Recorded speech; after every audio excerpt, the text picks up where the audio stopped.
کہنا ماننا شروع کر دیں آپ کے لیے مصیبت کھڑی ہو جائے گی۔ اب جناب دوسرا حکم آ رہا ہے، بڑا حکم، وَإِن طَائِفَتَانِ مِنَ الْمُؤْمِنِينَ اقْتَتَلُوا فَأَصْلِحُوا بَيْنَهُمَا، اگر مسلمانوں کے دو گروہ آپس میں لڑ پڑیں تو ان کے درمیان صلح کروا دیا کرو۔ فَإِن بَغَتْ إِحْدَاهُمَا عَلَى الْأُخْرَى، اور اگر کوئی ایک گروہ دوسرے کے ساتھ زیادتی پر اترا ہو، فَقَاتِلُوا الَّتِي تَبْغِي حَتَّى تَفِيءَ إِلَىٰ أَمْرِ اللَّهِ، پھر جو زیادتی کر رہا ہے نا گروہ، اس کے خلاف تم دوسرے گروہ کے ساتھ مل کر قتال کرو یہاں تک کہ وہ بھی اللہ کے حکم کے تحت آ جائے۔ یعنی پھر آپ تلوار مسلمان کے خلاف بھی اٹھا سکتے ہیں اگر وہ بغاوت پہ اترا ہو۔ یہی وہ آیات ہیں جن کے کانٹیکسٹ میں سیدنا علی نے جو ہے وہ تلوار اٹھائی تھی جنگ جمل اور صفین کے اندر، حالانکہ دوسری طرف مسلمان تھے، صحابہ تھے، اسی آیت کے تحت، چونکہ امیر المومنین تھے، اور امیر المومنین کے خلاف کوئی پارٹی جتھا بناتا ہے، آج بھی آپ دیکھیں نا، اب تو بڑے اچھے طریقے سے سمجھ آ گئی ہے نا جی، کوئی نان سٹیک ایکٹر نہیں ہونا چاہیے جی حکومت پہ چڑھ دوڑے، تو سر نان سٹیک ایکٹر تو اسلامی حکومت میں واقعی نہیں ہونا چاہیے۔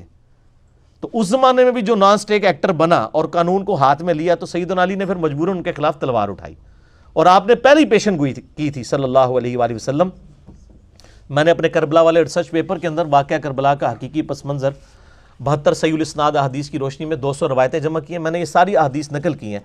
مسند احمد میں ہے، سنن نسائی الکبریٰ کے اندر ہے کہ نبی علیہ السلام ایک دفعہ اپنی ایک بیوی کے گھر سے نکلے اور صحابہ کرام بھی آپ کے ساتھ تھے، تو آپ کی جوتی ٹوٹ گئی، آپ نے اپنی جوتی گانٹھنے کے لیے سیدنا علی کو دی، اور پھر آپ تھوڑی دور جا کے کھڑے ہو گئے، حضرت علی وہیں پہ بیٹھ کے جوتی گانٹنا شروع کر دی۔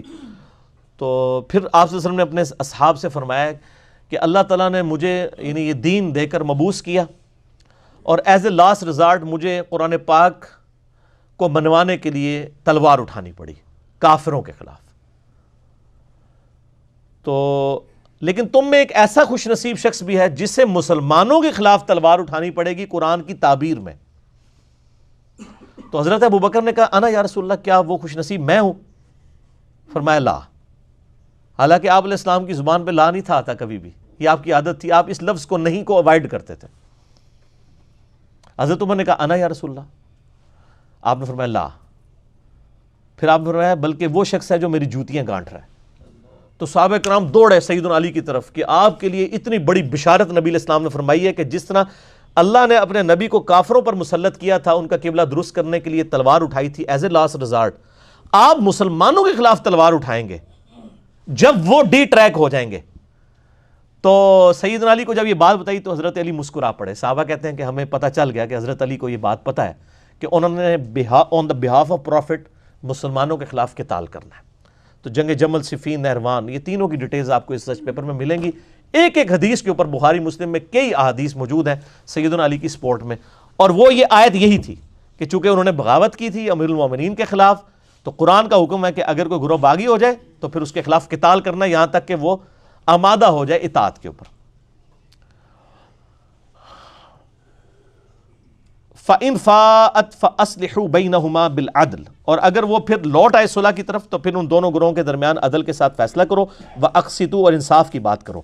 یہ نہیں ہے کہ آپ ایک بندہ واپس آ گیا تو آپ کو کہ جی تو اس ٹائم بھی باغی ہو ایسا نا، تو اس کے ساتھ آپ ستیلوں والا سلوک کریں، نہیں، جب اس نے توبہ کر لی واپس آ گیا تو وہ پھر تمہارا بھائی ہے۔ ان اللہ یحب المقسطین، بے شک اللہ تعالیٰ انصاف کرنے والوں سے محبت کرتا ہے۔ انما المؤمنون اخوہ، مومنین تو سوائے اس کے کچھ نہیں کہ وہ آپس میں بھائی بھائی ہیں۔ فاصلحوا بین اخویکم، تو صلح کروا دیا کرو اپنے بھائیوں کے درمیان۔ واتقوا اللہ، اور اللہ کا تقوی اختیار کرو۔ لعلکم ترحمون، تاکہ وہ تم پر رحم کریں۔ جنگ جمل